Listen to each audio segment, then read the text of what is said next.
What is up, you guys? My name is Noah and this is Tech New. Since a lot of high school students are getting out of class right around now, I thought that it would be a good idea to put together a capable budget Skylake build for anyone interested in PC gaming during the summer. Quick disclaimer, this build does not include Windows 10, 8, or 7 and or any peripherals. This video will include all the hardware you would need to put together your own rig. Now, I'm not telling you to get these specific parts, and if you want to, go right ahead.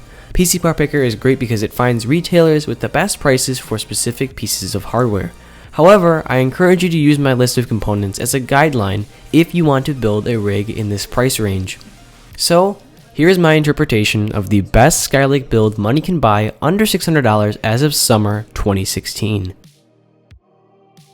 To begin, this build is rocking an i3-6100 clocked at 3.7 GHz, an ASRock H110M mini ITX motherboard with built-in 802.11ac Wi-Fi, a single DIMM of 8 gigs of 2133 MHz DDR4, a 1TB Western Digital Blue mechanical 7200 RPM hard drive, a 500W EVGA 80 Plus bronze power supply, a CORSAIR CARBIDE Series 88R MATX case, and last but not least, the most expensive component in this entire build, an EVGA GTX 960 with 4GB of GDDR5. Now, some of you may have understood what parts I just listed, and some of you may be shaking your head in confusion. I'm going to go through every part and explain why I chose each one in a way a tech enthusiast such as myself can understand, as well as in a way your typical average Joe can understand. I'll also give a small explanation of each component's purpose and of certain terms for those with a lesser knowledge of computer hardware. And if you're not too familiar with PC hardware, no worries. You don't need to be an expert to put together your own rig, as I was in your same shoes no less than a year and a half ago.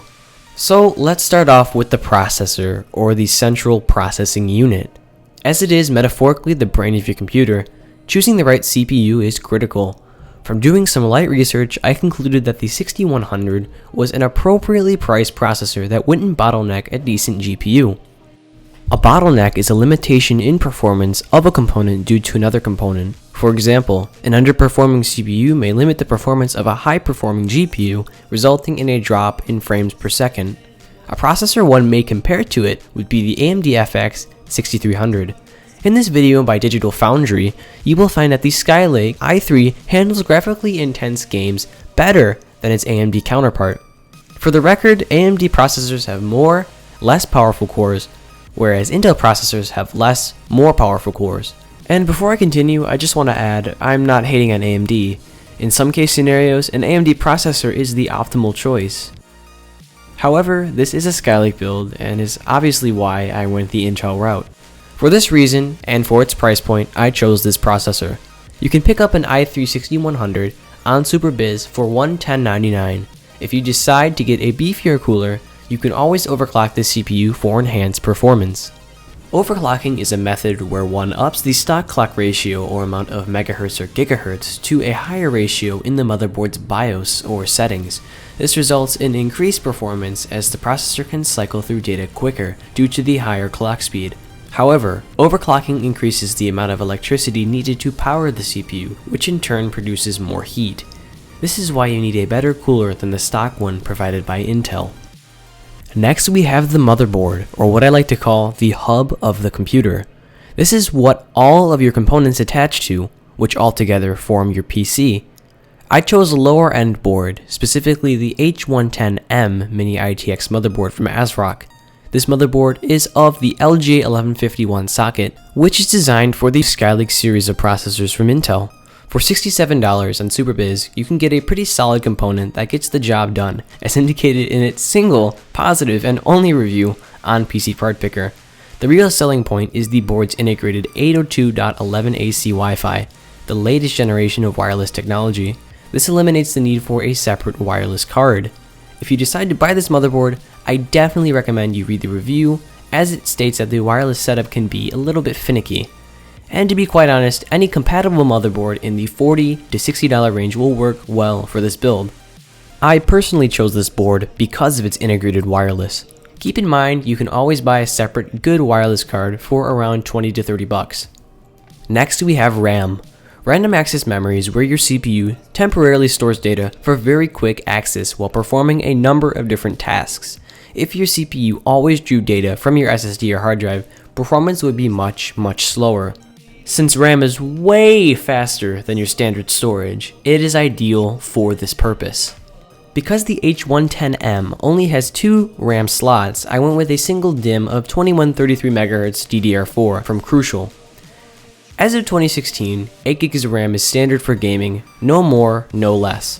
Because of the other available RAM slot, you can always get more RAM in the future if necessary. You can get a DIMM of this RAM off of SuperBiz for $26.99. And here's a quick side note, if you have a little extra money to spare, I recommend you get a stick or two of gaming RAM. Mostly everyone can agree that a RAM with a stylish casing around it looks so much better than bare RAM, especially when seen through a side view window if your case has one.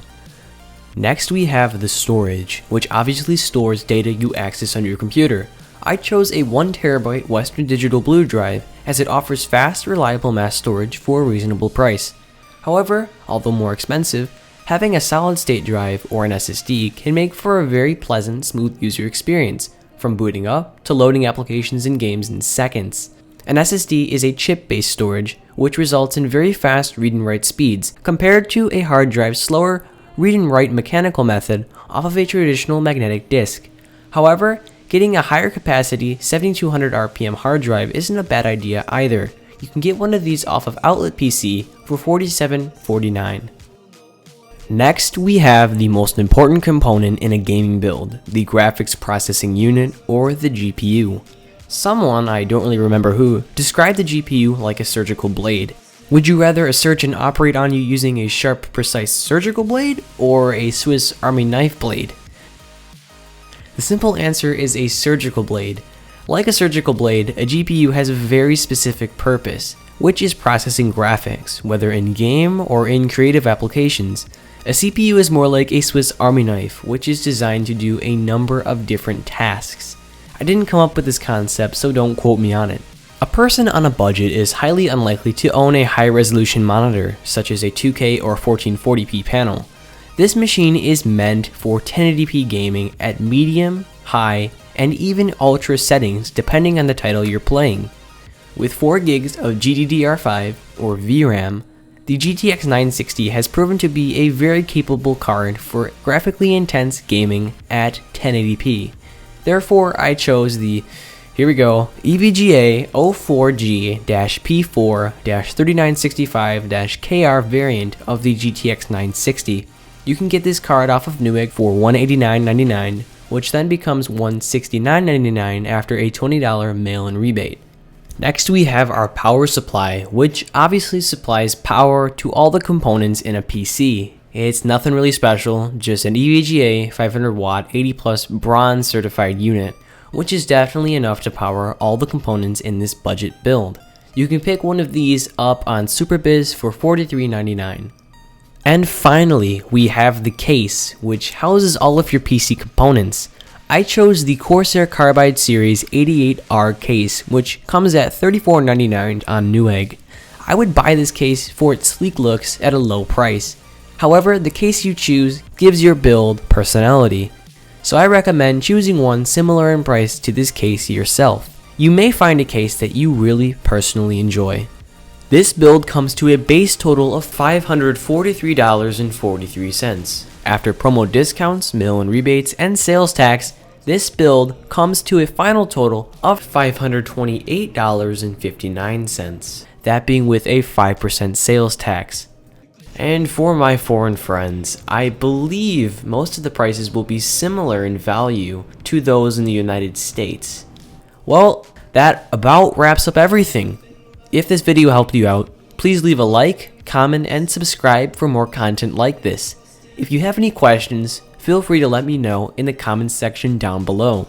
I really hope that you consider joining the PC Master Race if you're not part of it already. And other than that, I will catch you in the next one. Peace.